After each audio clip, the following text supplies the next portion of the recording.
Hey everybody, it's Jason Blaha with Ice Cream Fitness here. Today I want to talk to you guys just a little bit about a topic that one of my subscribers linked a video on my Facebook page last week that I never got around to really addressing. But hold on, let me give you guys a bicep shot first.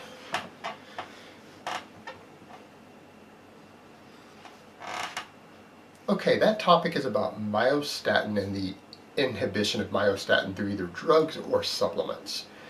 Now, a lot of you may or may not know, because this has been popularized quite a bit over the years, when you see pictures of certain bulls and mice and dogs that have a myostatin deficiency, or they lack the genes to create myostatin. And there have even been cases of humans who have been diagnosed with this, and others who the receptors in their muscle tissue do not work correctly for myostatin. And they all usually have about twice the normal amount of muscle mass that they should have even without training. Now, it's also been suggested that some of the pro bodybuilders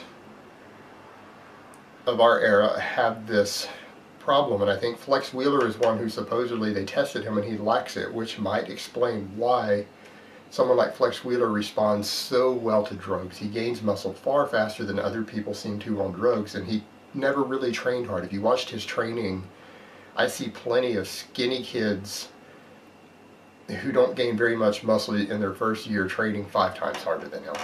So it's not even his training, it seems to be a genetic factor, and the myostatin may very well explain what's going on with someone like Flex Wheeler. Now, this has also led to some problems because the supplement industry has jumped on this, and they've tried to put out products over the years, different companies have, that supposedly do this. But here's the thing, to date, we do not have any drugs or supplements that have been proven to inhibit the production of myostatin or block it in the human body. And even if we do, you need to realize that there seem to be health problems associated with this. The people who lack this gene, for example, and the animals develop certain health problems. It's not healthy or good. It's there for a reason. Now, a lot of people will say, well, what possible reasons could there be for this myostatin to exist? And quite frankly, it's an issue of metabolism and survival.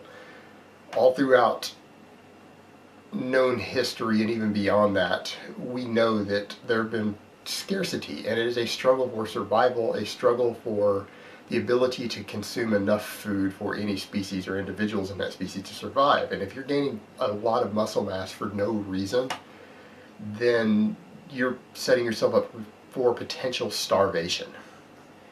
And particularly if you struggle to lose that muscle mass, you'll die in a famine type situation, potentially. So this seems to have developed in quite a few species, particularly mammals, as a way to stop us from starving to death because we gain muscle too easily. Anyone who could do a few chin-ups and push-ups and get 18-inch arms and a 50-inch chest from it, if that exists in any world with scarcity and you have trouble getting enough calories, that person's going to starve to death.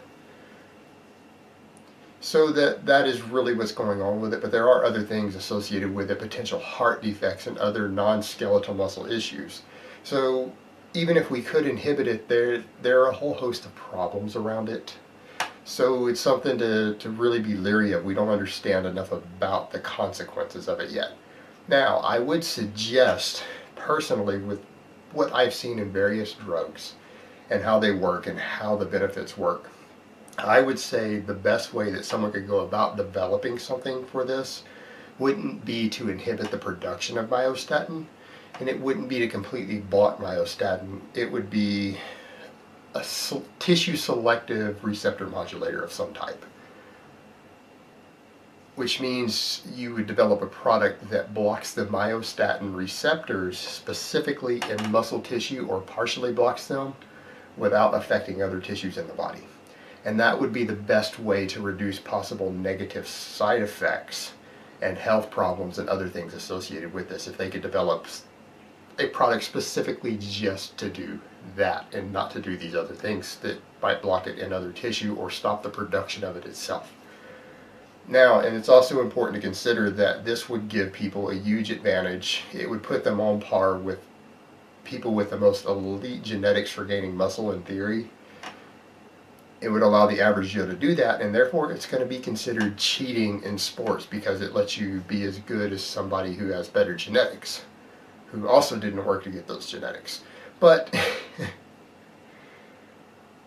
I can promise you that if anything like this is developed under the current policies of the U.S. government, it's going to be a felony with prison time for you to possess it without a valid prescription and a medical reason, and distribution of it, using it, selling it, all of that's going to get you in trouble if they do develop something. So don't assume that just because it gets produced that you're going to have easy access to it and you're not going to get in trouble for having it. But for now, do not be taken in by this. There is no supplement that has been proven to do this. It's unlikely that the supplement industry itself is going to unlock this. This is going to have to come from biomedical research, from legitimate scientists making drugs with enough funding to actually have an interest in it. That's where it's going to come from if this actually gets developed for humans. But for now, it doesn't exist. Don't buy products that claim to do this. They are a ripoff, a waste of money, and people are trying to scam you out of your money if they're selling you these products. Alright guys, so that's really all I have to say on that today. I hope it has been informative, and I will talk to you next time.